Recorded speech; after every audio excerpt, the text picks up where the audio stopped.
Assalamu alaikum.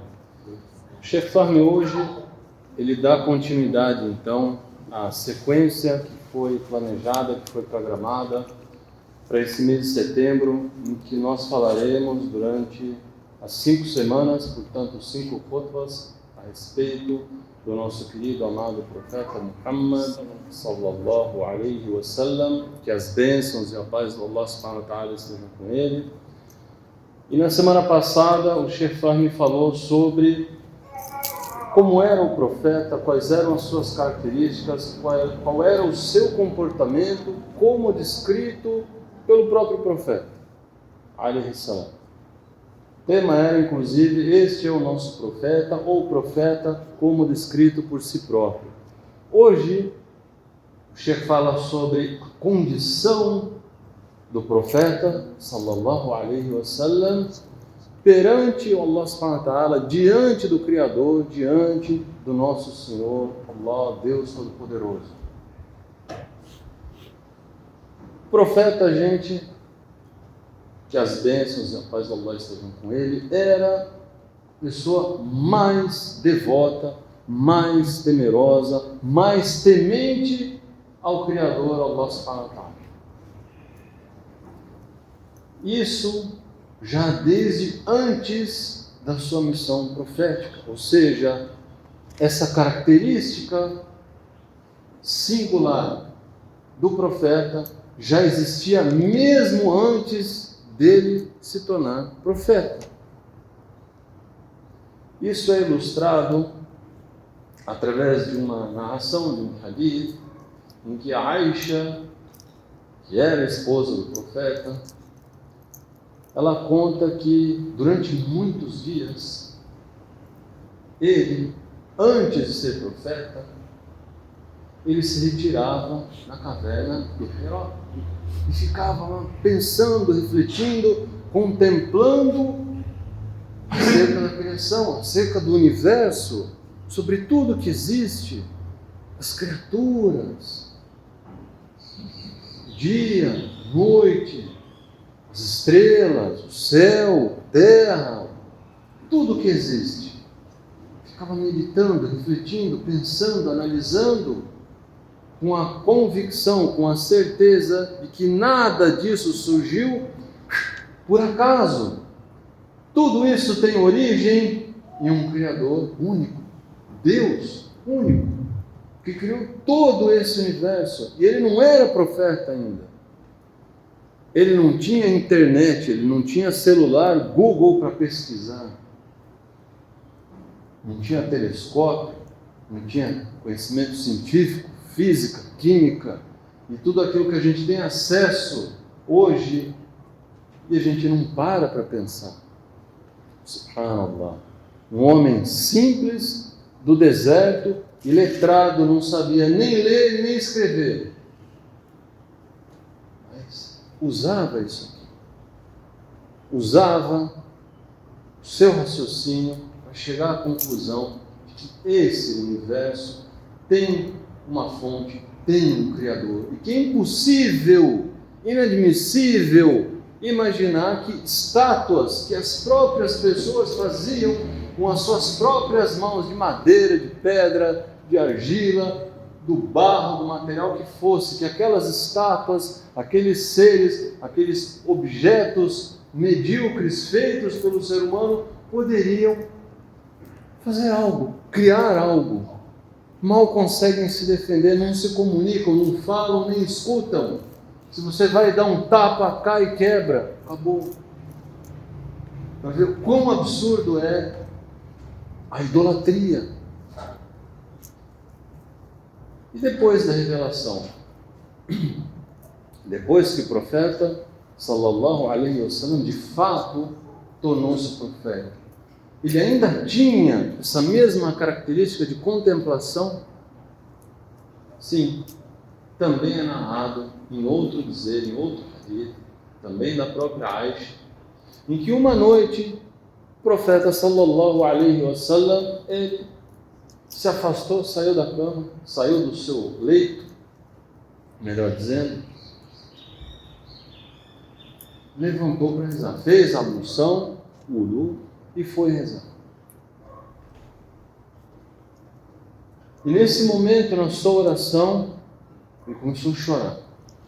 E chorava, e chorava, e chorava, até que o espaço ao redor dele, no chão, ficou molhado. E ele ficou assim até a entrada da alvorada, a entrada da aurora.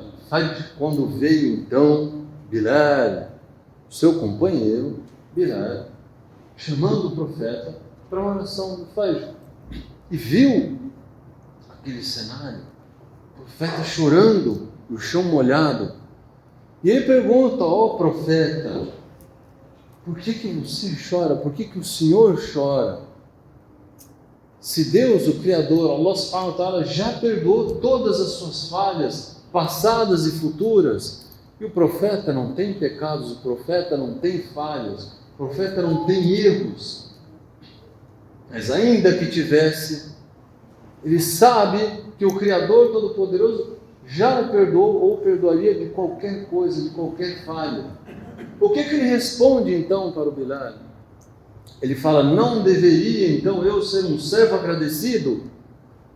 E me foi revelado nessa noite um versículo. E ai daquele que recita esse versículo sem pensar, sem refletir.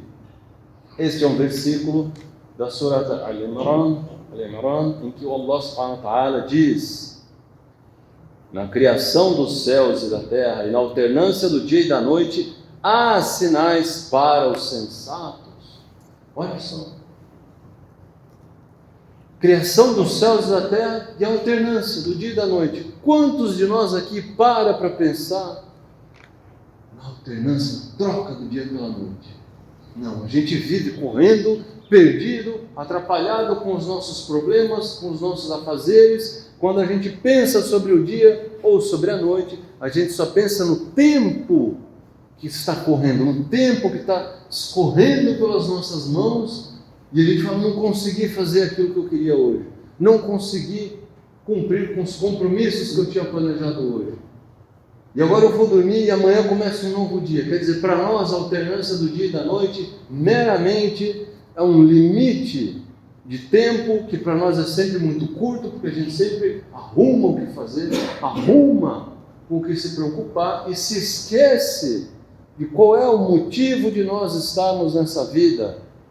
Único: adoração ao nosso Pai. Todo o resto que compõe a nossa vida, trabalho, família, lazer, qualquer coisa que a gente possa imaginar, é um ingrediente pequeno que faz parte desse teste, que faz parte dessa vida passageira, dessa vida pequena, dessa vida curta, dessa vida efêmera, que é um teste na nossa relação com o nosso Criador, para saber como é que nós vamos nos relacionar com Ele diante dos problemas, das dificuldades e também das alegrias e da facilidade. O quanto a gente tem paciência e pede, conta com a ajuda do Allah, e o quanto do outro lado a gente agradece por aquilo que Ele nos deu, por aquilo que Ele nos concedeu. E é daí que vem a convicção que Allah subhanahu wa ta'ala diz no Corão Sagrado também: e adora teu Senhor até chegar-te a certeza. Que certeza é essa que o Allah está ordenando para que nós adoremos? A morte, gente. Essa certeza é o ponto final dessa vida passageira. É a morte, a porta de passagem. Quando a gente sai dessa vida e vai para a próxima, já para o encontro com o nosso Criador. Então, que até esse momento nós devemos o quê?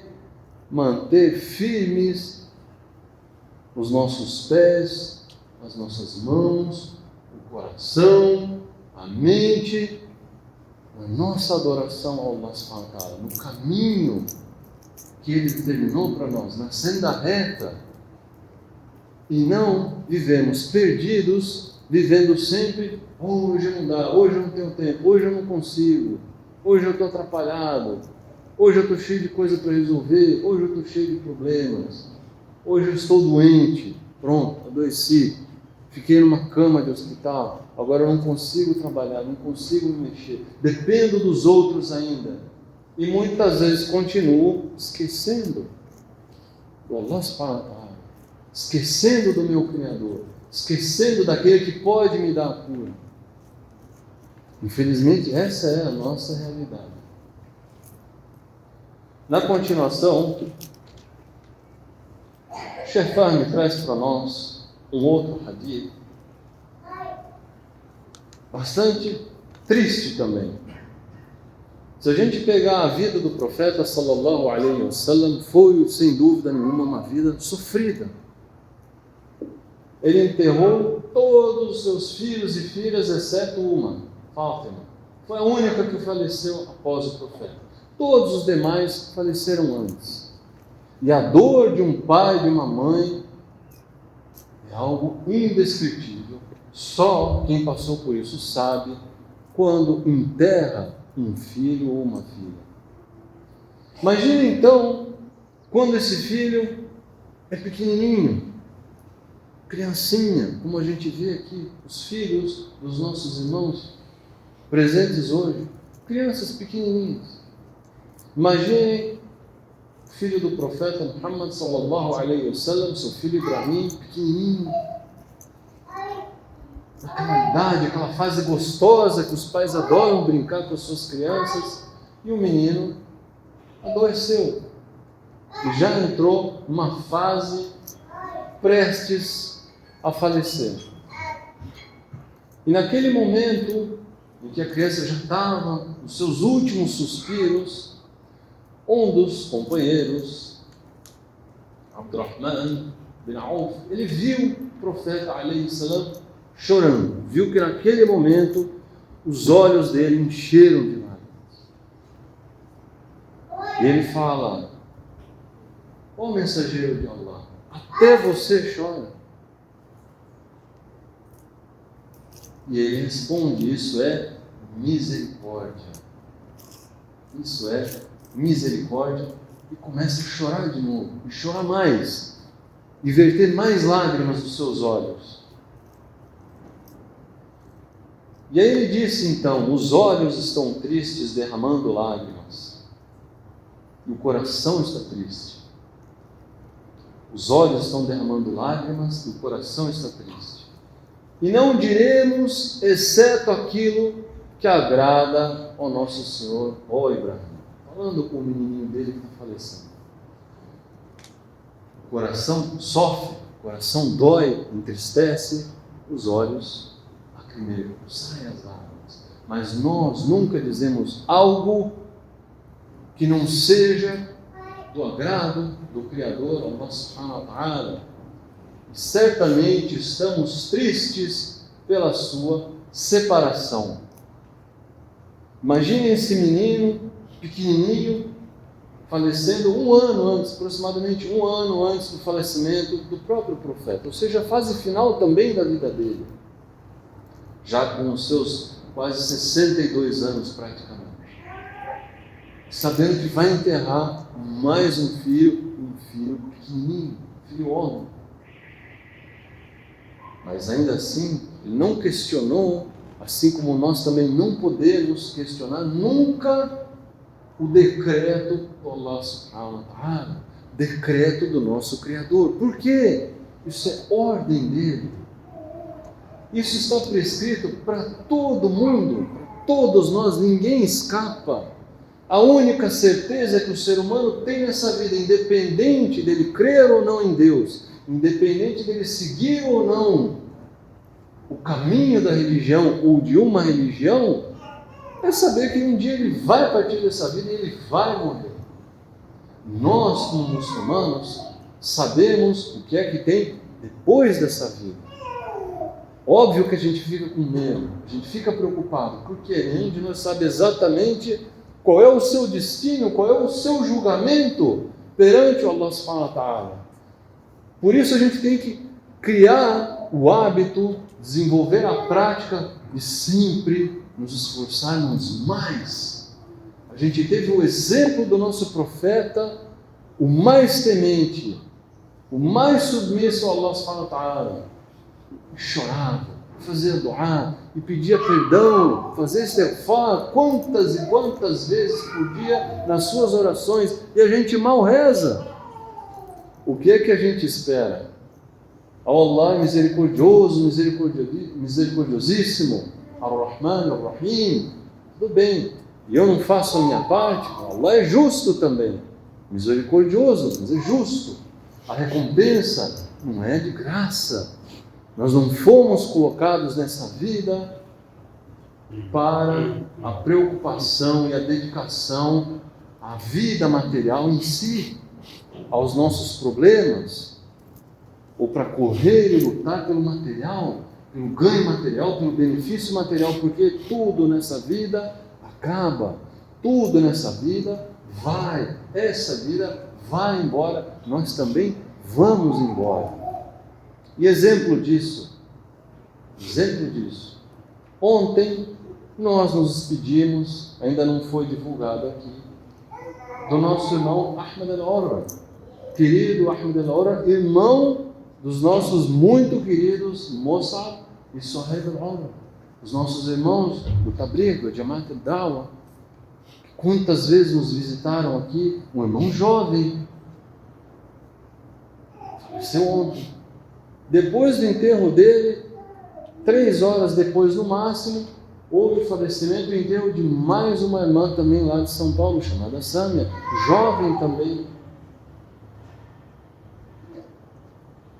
Não tem idade. Allah sabe a hora certa, a hora de cada um. Nós nos enganamos achando, eu ainda tenho tempo pela frente. Allah que sabe, Ele que determinou o tempo de cada um nessa vida. E hoje, subhanallah, hoje a gente se despede da nossa irmã Rosane, que faleceu ontem também.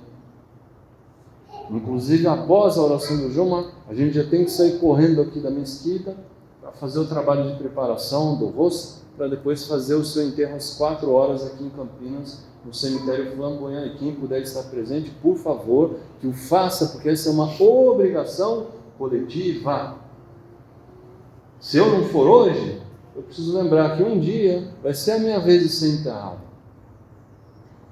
E nós precisamos da presença dos nossos irmãos e irmãs, dos nossos duás, das nossas súplicas, sempre intercedendo por aquela pessoa, nossa querida, que faleceu, para que Allah subhanahu wa ta'ala perdoe os nossos pecados e conceda-nos um lugar no paraíso. Esse é o exemplo que o nosso profeta Muhammad sallallahu alaihi wasallam deixou. E o que é que nós estamos fazendo das nossas vidas? Praticamente o oposto. Então, que cada um de nós tenha a oportunidade de refletir sobre isso e que nós acordemos antes que seja tarde demais, porque essa hora chega para todos nós. Muito obrigado pela atenção de vocês. Assalamu alaikum wa rahmatullahi wa barakatuh.